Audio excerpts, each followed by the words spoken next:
Shalom Abracha, que Hachem vous protège, vous donne la santé et la joie. Il y a, mes amis, une belle histoire que j'ai lue hier soir sur le Hafetz Haïm Alav Shalom, qu'une fois, il vient chez lui un monsieur qui avait mal au ventre. Il lui a dit, Rabbi, fais-moi une bracha parce que j'ai mal au ventre et j'étais chez tous les médecins et aucun médecin ne peut m'aider. Et tous les médecins m'ont dit que je suis obligé de vivre avec ça, il n'y a pas de remède. Et Rabbi, je meurs de souffrance. Alors Hafetz Haïm lui dit, tu sais quoi? Je vais te donner une adresse, tu vas aller chez un rabbin, dis-lui de ma part qu'il te fait une bracha. Mais si tu veux que la bracha de ce rabbin soit acceptée dans le ciel, il faut savoir que ça prend 40 jours et il faut le dire à personne. Ne dire à personne que ce rabbin, le rabbin à qui je t'envoie, qui t'a fait la bracha. Le monsieur, il est d'accord. Il va chez le rabbin. Le rabbin, il a dit quoi? Le Hafetz Haïm t'a dit que moi je te fais une bracha? Il lui dit oui. Ok, si t'as dit que je te fais une bracha, je te fais une bracha. Il lui a fait une bracha. Il est parti. Après 40 jours, il a guéri. Bon. 22 ans plus tard, la sœur de sa femme, elle avait la même maladie que lui. Alors, elle a été chez tous les médecins, aucun ne peut l'aider. Alors, elle dit à son mari, mais toi, il y a 22 ans, tu étais malade. Et tu me l'as dit, tu as la même maladie que ma sœur. Alors, comment tu as guéri? Et au départ, elle n'a pas voulu lui dire. Elle a fait lui dire, bon, le Hafetz Haïm m'a envoyé chez un rabbin, et ce rabbin, il m'a fait une bracha, et j'ai guéri. Il a dit, je t'en prie, fais-le pour ma sœur. Mais le Hafetz Haïm, il ne veut pas que je dise qui. Je t'en prie, elle a commencé à se stresser. Vous connaissez les femmes. Oh. Les femmes, lorsqu'elles commencent à stresser leur mari, on tombe dans le piège. Je rigole. Alors, à Botaï, c'est ce qu'elle a fait. C'est ce qu'il a fait. Il va chez le rabbin, qui a 22 ans, il a été chez lui, il ne le trouve pas. Bien sûr, entre-temps, il a déménagé. Comme que lui, il a déménagé. Il cherche partout, il ne sait pas. Il va chez le Hafetz Haïm, il était encore vieux, jeune et vieux. Il lui dit, Rabbi, j'ai un problème. Il y a 22 ans, tu m'as envoyé chez un rabbin pour qu'il me bénisse pour telle maladie. Et pour Hachem, j'ai guéri. Maintenant, ma belle-sœur, elle est malade, la même maladie, et je ne trouve pas ce rabbin. Le Hafetz Haïm, il le regarde, il était vieux, très très vieux. Il pleure.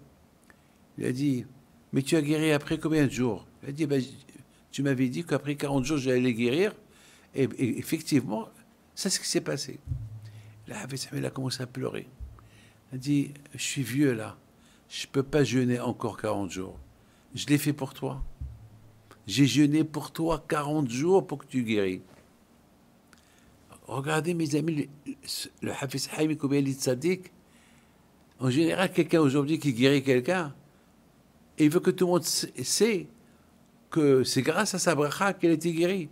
Et le Hafetz Haïm, il a pleuré pendant 40 jours. Il a jeûné pendant 40 jours pour que quelqu'un ait guéri. Il ne voulait même pas que personne le sache. Il a simplement dit, va chez ce rabbin-là, mais qui a fait tout le travail, c'est le Hafetz Haïm. Mes amis, ça c'est les midot. Ça c'est les bonnes qualités. Ça c'est le derech eretz. C'est ça, Ahavat Israël. Avant d'être un rabbin, avant de se dire, je suis rabbin, déjà je suis un bon cœur. Et je suis déjà un bon cœur pour aider les autres. On verra après. Il y avait une fois un rabbin qui s'appelle Rabbi Essa Zalman Meltzer, qui était le Rosh Yeshiva de Etz Haïm. Il avait toujours l'habitude d'aller à Hebron, chez le Sava de Slabodka. Il allait lui rendre visite. Et un jour, il est parti chez lui avec son élève. Il dit à... Alors, le rabbin, il a bien reçu le Sava de Slabodka. Et il dit à sa femme, Rabbanite, prépare-leur un thé, prépare-leur des gâteaux et apporte du sucre. Ils ont commencé à parler.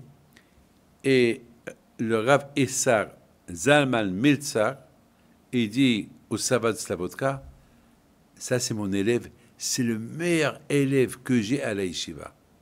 C'est un élève qui est calé dans la Torah. C'est un futur grand de Torah dans le monde. C'est un futur Hafetz Haïm. c'est un futur Rabbi Haim, c'est un futur un grand gadol. Le Sava, il n'a rien dit. La rabbinite, elle apporte le thé, le sucre, la poudre, du sucre, les gâteaux. Et ils ont commencé à boire et à manger. Et l'élève, qui, soi-disant, on a dit sur lui, c'est un futur tzaddik, il faisait comme ça. Il mettait ses mains dans sa bouche, il prenait le sucre qui tombait sur la table et il le mettait dans sa bouche. Il mettait sa main dans sa bouche, avec jusqu'à que ses mains étaient mouillées, et ramassait le sucre de la table et le mettait dans sa bouche. Le Sava, il regarde ça, et il dit à son élève, Rav Essar Zalman Metzar, tu peux dire à ton élève de sortir 1 minute? Il lui dit oui. Il dit, c'est lui que tu dis qu'il va être un gadolador? Il dit oui.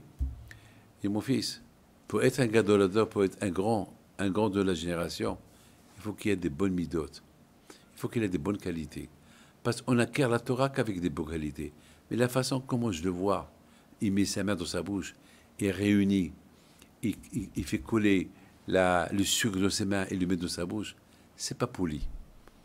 Alors surtout ne dis pas cette phrase-là, parce que si tu dis cette phrase que lui c'est un gadolador, il va être un futur grand de la génération, il fait ce qu'il fait, ça va faire Hilou Hashem, ça va faire une mauvaise marque.